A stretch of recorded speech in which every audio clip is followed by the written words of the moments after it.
lucha, poder compartir, transmitir la experiencia que uno ha acumulado y lo que hemos aprendido juntos, porque digo, en esto es trabajo de equipo, digo, es lo que uno, la policía es una institución de equipo, si no se logra ver así y si la sociedad no logra darse cuenta que también es equipo, porque en definitiva cuidar a quien nos cuida es clave en sociedad.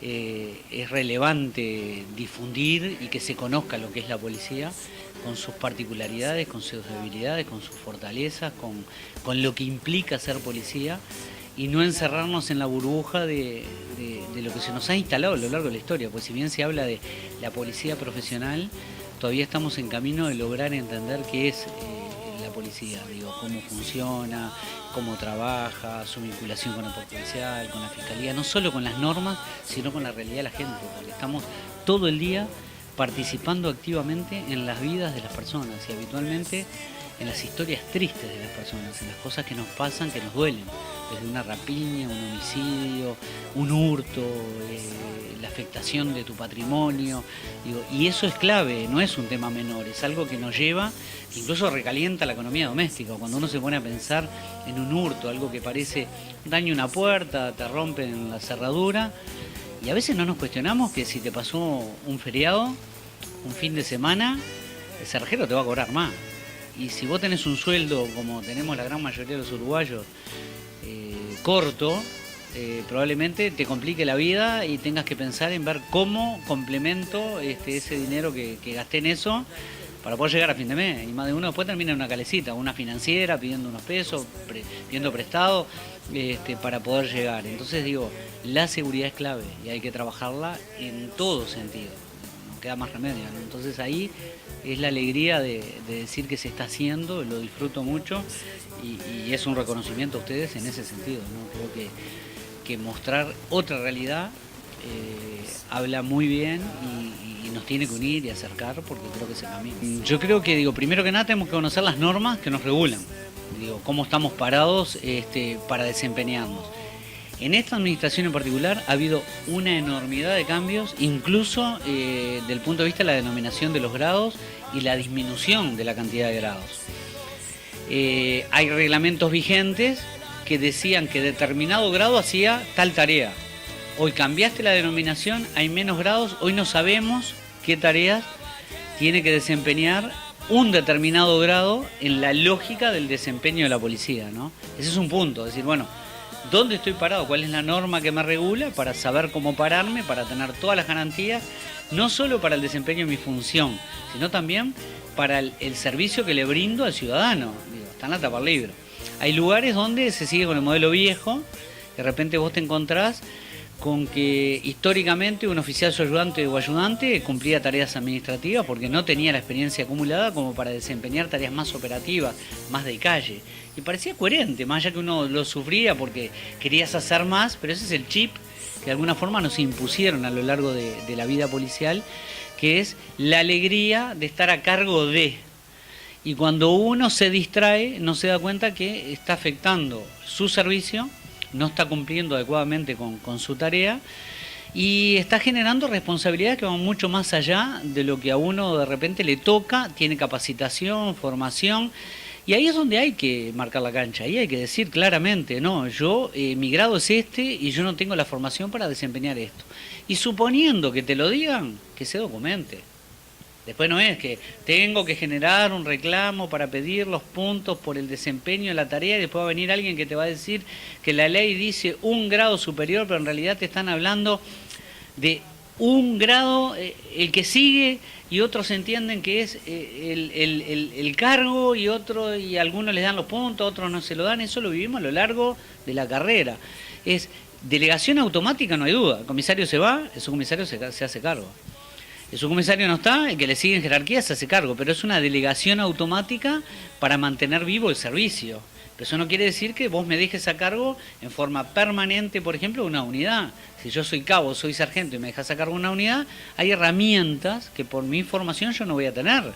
Ahora, si te las doy, te tengo que jerarquizar, incluso con remuneración, digo, porque la responsabilidad que estás asumiendo es totalmente distinta.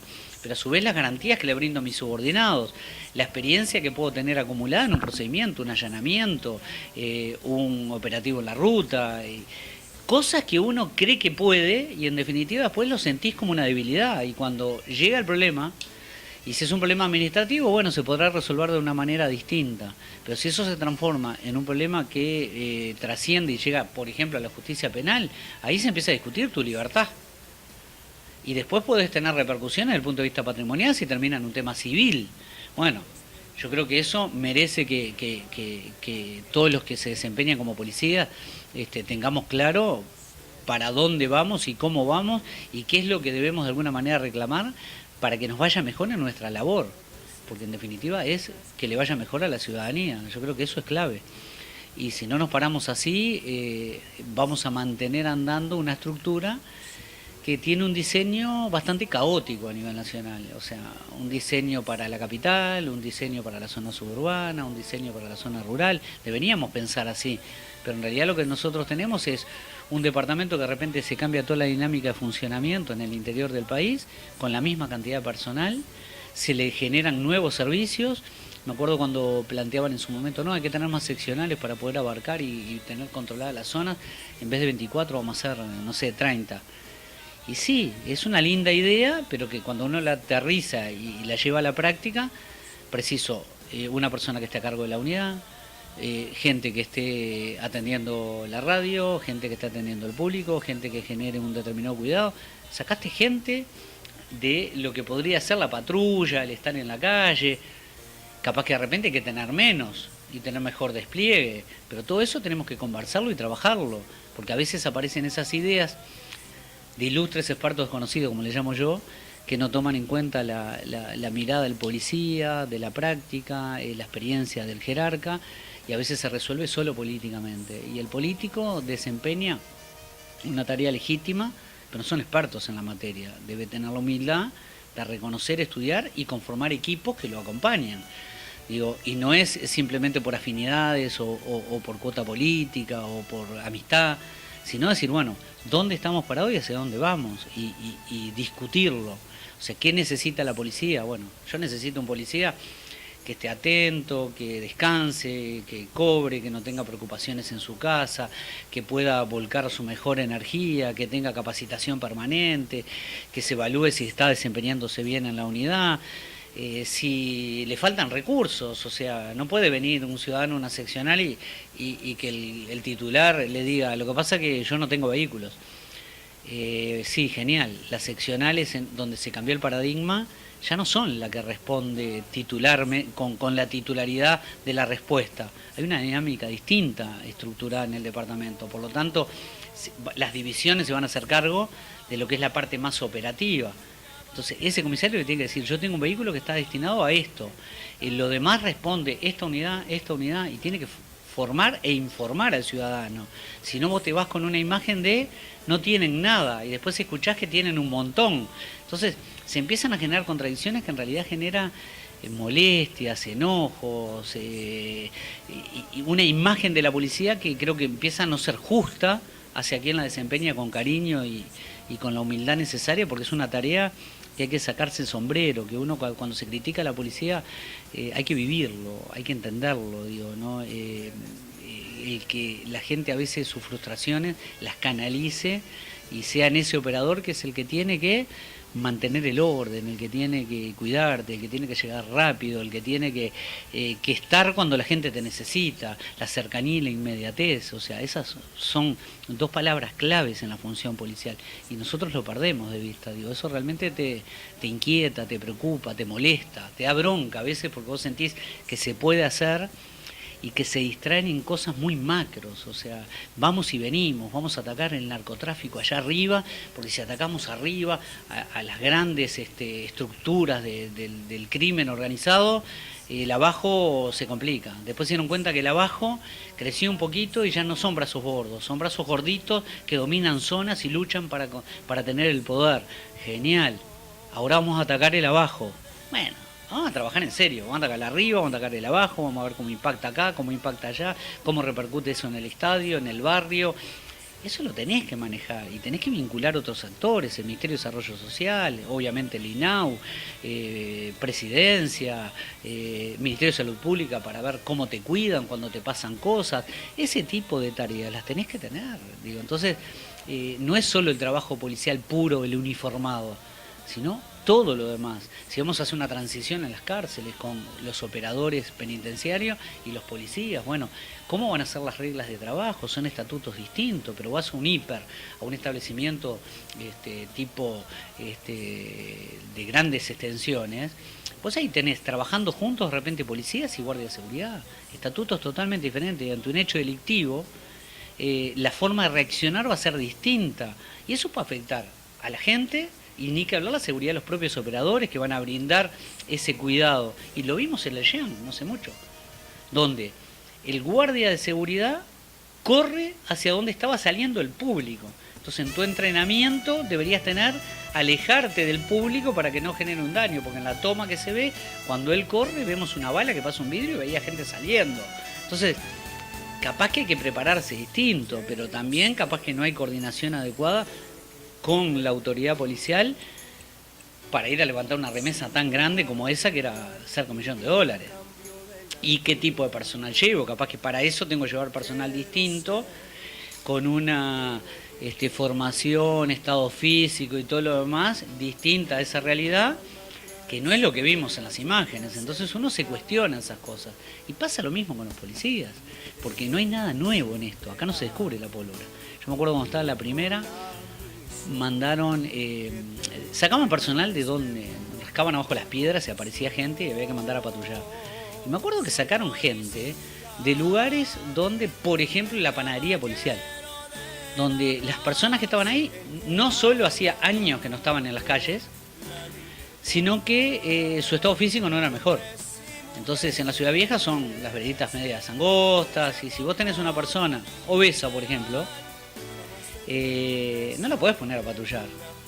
Entonces me acuerdo que yo estaba de guardia un día y dije, bueno, ese policía que se quede, y yo saqué uno de los míos, porque era una forma no solo de cuidarlo, sino de cuidar a la gente. Cuidarlo a él y cuidar a la gente, porque estaba en desventaja para esa tarea. Después en algún momento sacaron de las cárceles. Entonces te hacían como una compañía de policías, de 100 policías, para patrullar la seccional 16 de Montevideo. Y los policías de cárceles, todo bien, pero tienen la experiencia de ver a los delincuentes, pero no de la realidad del patrullaje operativo en las calles, que lo tienen otros policías como experiencia. Entonces, ¿de qué te podía servir ese policía patrullando? Y veía un ex preso y capaz que tenía la imagen, pero ¿qué es lo que podía hacer? Ya se hizo. El PADO, sí, el PADO hoy tiene tecnología atrás, puntos calientes, vemos cómo viene. Antes se hacía lo mismo, los ómnibus de Cutsa, se ponían 100 policías, estaban en una zona, los levantaban, los llevaban a otra. Era más empírico, capaz que más de boliche, capaz que con estadísticas de corchito pegado en la pared y marcando con puntitos rojos, amarillos. No era ni mejor ni peor, era lo que se tenía. O sea, no es la pólvora que se descubre hoy, porque a veces parece que es el Big Bang, o sea que llegamos a un punto de inicio que arranca, yo que sé, en este caso en particular, digo, en la era Bonomi. Bueno, no, hubo ministros que también intentaron algunas cosas, hubo jerarcas que también intentaron, no son ni la quinta maravilla ni el peor de los funcionarios. Pero sí tenemos que pensar que hay que crecer, el armamento, qué tipo de armamento, los chalecos antibala para verano, la verdad que son complicados. Vos ves al personal patrullando y vos decís, pucha, nos estamos asando con 33 grados y vos ves el policía con un equipamiento que quizás no es acorde al verano. Capaz que tendríamos que empezar con otro tipo de chaleco. Yo sé que los recursos son finitos desde el punto de vista de la economía, pero tenemos que pensar, tiene que haber no un policía para todo. Capaz que hay que hacer diferencias, pero diferencias no por mejor y peor, sino por tipos de tareas. Y bueno, es especialización, la especialización también tiene que estar. O sea, está el que patrulla, está el que investiga, está el que trabaja en policía científica. Si un policía tiene que dormir de noche, que no venga alguien a decir, bueno, no, los subcomisarios antes se acostaban a las 0 y se levantaban a las 6. Un día hubo un incidente a las 5, grave, preguntaron dónde estaba el subcomisario, estaba durmiendo. ese día alguien empíricamente dijo, bueno, ahora los subcomisarios duermen de 0 a 0,5. Otro día pasó algo 0,30. Entonces dormías de la 1 a las 5. No, vamos a estudiarlo, porque si vos tenés un cirujano de guardia, probablemente esté durmiendo. Lo van a despertar, se va a levantar y va a operar impecablemente quizás. Y te va a salvar la vida. Y con la policía tenemos que pensar cómo. Y si te estoy formando para ser policía, yo entiendo que la Escuela Nacional ahora tiene otro nombre, la Escuela Nacional de Policía, la noche tiene que dormir. Sí, es verdad. Pero capaz que para tu preparación yo te tengo que despertar a las 3 de la mañana. Porque vos cuando estabas de guardia te despertaban ante hechos graves y te tenías que levantar como un bombero, como cualquiera, para salir a responder. Y si yo no te formé, es imposible que después lo entiendas. Y no es que, como dijo un jerarca hace un tiempito atrás, no, porque al final parece una tortura que te levanten a las 3 de la mañana, a las 4 por la noche es para dormir. Sí, es verdad. Pero en la policía es distinto el paradigma de formación. Y tenemos que prepararnos para eso, nos guste o no. Porque yo tengo que tener un policía que entienda que su vida es distinta.